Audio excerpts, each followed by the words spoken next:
I will talk a little bit about what I've learned from psychedelics. I feel self-conscious doing it, but on the other hand, wouldn't it be stupid for me to talk about what you've learned from psychedelics? That would add presumption to the sins already arrayed here. There are different models about what the psychedelic experience is. Here's a couple. Building on Western psychotherapy as elaborated by Freud and Jung, one view of what psychedelics are is it's the part of your mind that you'd rather not do business with. It's the memories of childhood neglect or abuse.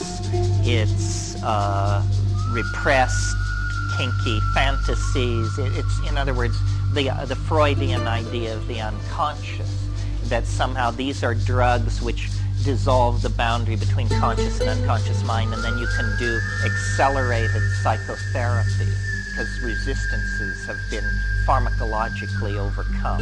That's one model. It's good as far as it goes. It just doesn't go far enough. Then there's another model, which I would call the traditional or shamanic model. And it says the cosmos is a series of levels, and these levels are connected by vertical routes of access, which can be thought of as simply flights through space, or magical trees, or magical ladders. Anyway, there's an image of ascent.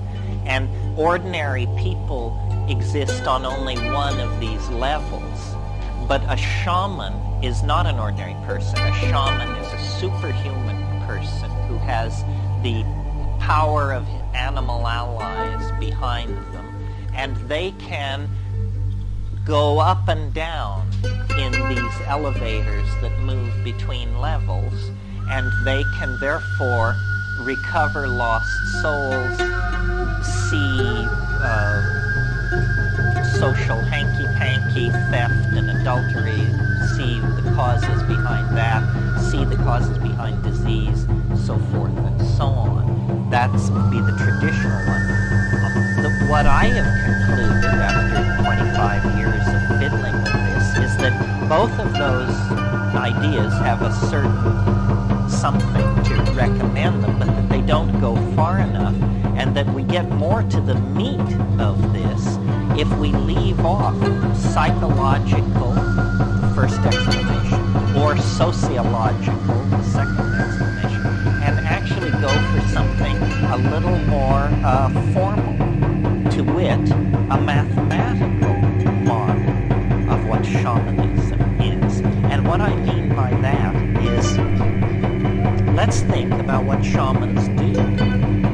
They cure disease, and another way of putting that is they have a remarkable facility for choosing patients who will recover. They predict weather, they're very important.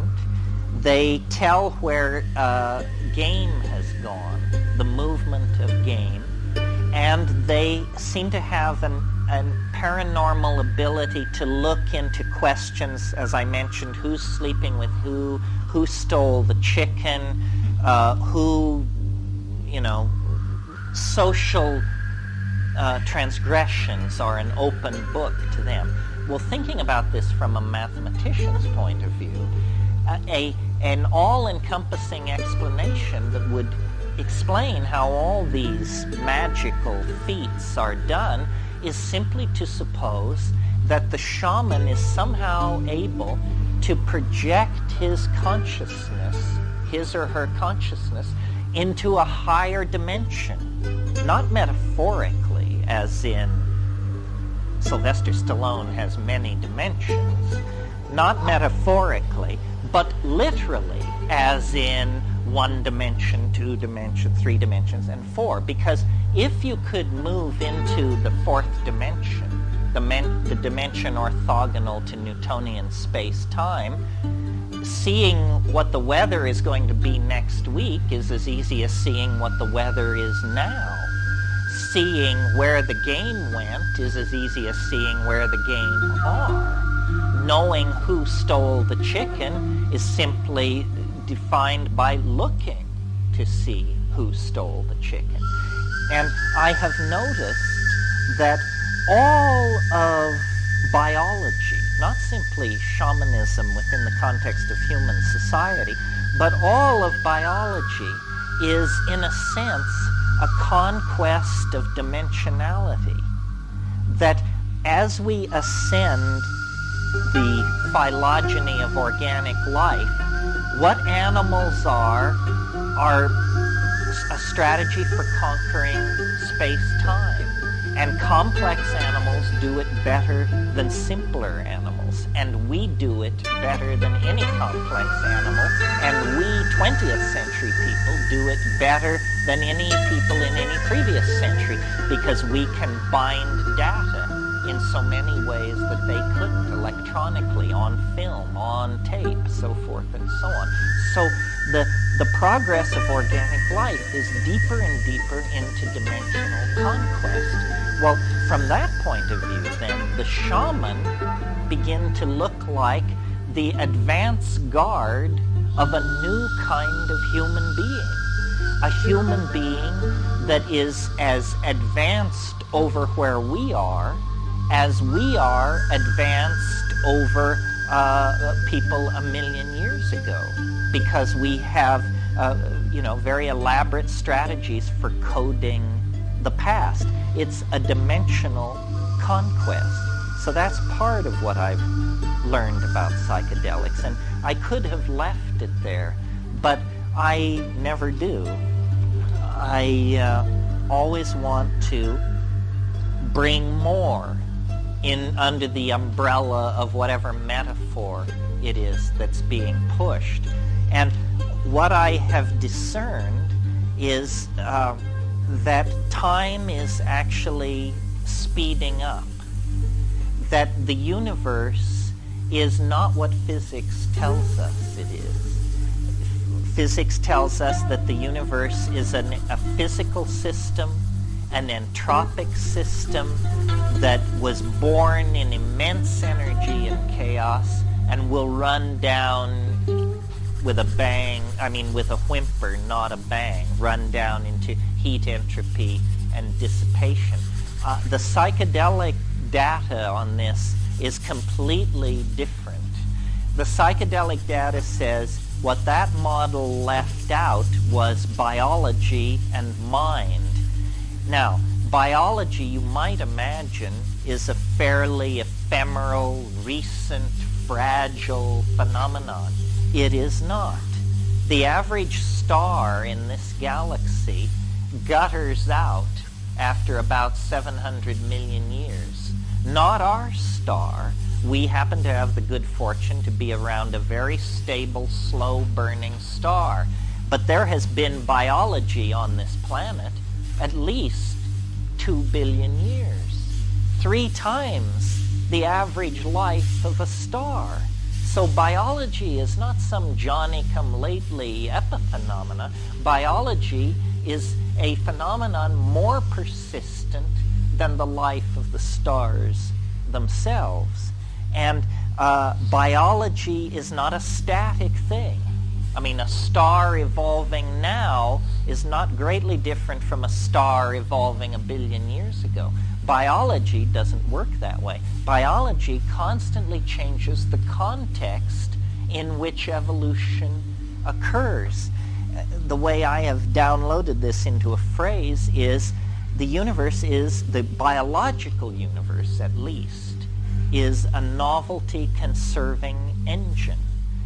Upon simple molecules are built complex molecules. Upon complex molecules are built complex polymers. Upon complex polymers comes DNA. Out of DNA comes the whole machinery of the cell.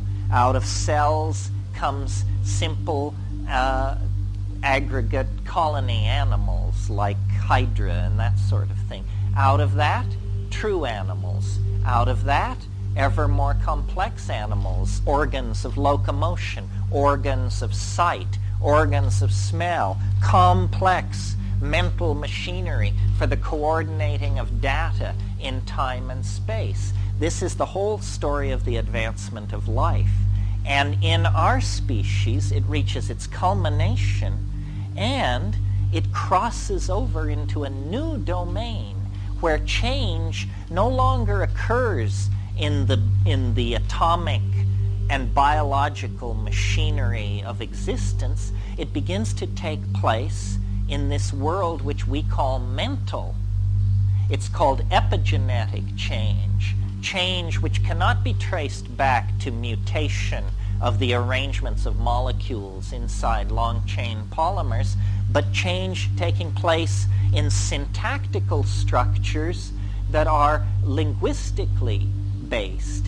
And people have probably been using language with considerable facility for probably 50,000 years, possibly more. In our own time, we have created ever more elaborate languages, ever more elaborate technologies for transforming, storing, and retrieving language, so that we are actually on the brink, of being able to give every single one of you the complete cultural inventory, the complete database of human beings' experience on this planet. That's what these data highways and networks are all about. The nervous system is being hardwired.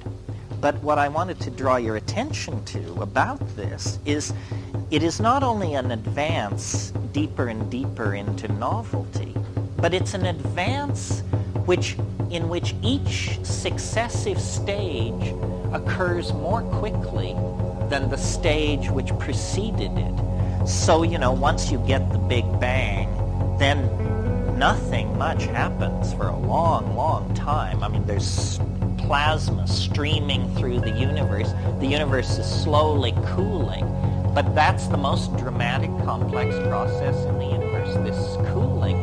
Then, after a certain point, more complex processes come in. Complexification begins to build, and as it builds, it begins to happen faster and faster and faster. And the great puzzle in the biological record is the suddenness of our own emergence, human emergence, out of the primate line. It happened with enormous suddenness. Lumholtz calls it the most explosive reorganization of a major organ of a higher animal in the entire fossil record. And that's, a great embarrassment to the theory of evolution, because this is the organ which generated the theory of evolution. We're not talking an appendix or an eyebrow here. We're talking the very organ which generated it. I think that we have taken far too much responsibility for what is happening, and that what we took to be a staircase we were climbing is actually an up escalator. And if you will stop climbing, you will notice that it does not impede your upward progress, because the ground you're standing on is moving you toward the goal. And I think that this idea, which may be the proof that I'm bonkers, requires a fairly radical reorganization of consciousness, because what I'm saying is the universe was not born in a fiery explosion from which it has been being blasted outward ever since. The universe is not being pushed like that from behind. The universe is being pulled from the future toward a goal that is as inevitable as a marble reaching the bottom of a bowl when you release it up near the rim. If you do that, the marble will roll down the side of the bowl, down, down, down, and eventually it will come to rest in the lowest energy state, which is the bottom of the bowl. That's precisely my model of human history. And now, bear in mind what the competition is peddling. competition is peddling the idea that the universe sprang from nothing in a single moment for no reason. Now, whatever you think about that, notice that it's the limit case for credulity. Do you understand what I mean? I mean, if you can believe that, it's hard for me to imagine what you would balk at. If we were to sit down and say, let's see who can think of the most unlikely thing that could possibly happen, I submit to you, nobody could top the Big Bang. It is the improbability of improbabilities. It is the mother of all improbabilities right there. So I'm suggesting something different. I'm suggesting that the universe is pulled toward a complex attractor that exists ahead of us in time, and that our ever-accelerating speed through the phenomenal world of connectivity and novelty is based on the fact that we are now very, very close to the attractor. All Western religions have insisted that God would come tangential to history, but they all lose their nerve when you ask when, which is the only interesting question about that hypothesis. I mean, if it's not now, then what the hell difference does it make? It's just pissing in the wind as far as I can see. I think that the very real social crisis that is upon us, the crisis of population, of resource depletion, of atmospheric degradation, of epidemic disease, all these crises indicate that we are now down to the short epochs of this process of universal ingression into novelty, and that in fact it makes no sense whatsoever to speak of a human future. There is no human future. It's inconceivable, given where we are today, that to speak of the human world 1,000 years from now, or 500 years from now. It is literally, it either doesn't exist, or it's beyond our power of imagining. It isn't simply going to be non-polluting cars and smaller hi-fi speakers. I mean, that's an idiot's notion. Yeah, clearer TV pictures and stuff. It isn't like that at all. I mentioned this morning, how when you look at only one line of technological development, automobiles or computers, it looks like you can rationally anticipate what's going to happen. But when you realize that there are thousands of these lines of development, all transforming themselves, all moving towards some kind of omega point, then you realize that we're in the grip of what I call a concrescence. And I maintain that you don't have to believe me on this. You can see it from here. You just have to climb a high hill. There's one. It's called psilocybin. There's one. It's called ayahuasca. The view from the tops of these hills is of the concrescence. It lies now closer to us than the Johnson administration, for God's sake, in time. And, I have an elaborate mathematical theory to back this up, which you should gratefully learn you are not going to be flayed with this afternoon. But I think it's going to become more and more important for people to delinearize their view of time. Decondition yourself from the lie of history. After all, if time were space, history would be a spider web. So bear that in mind.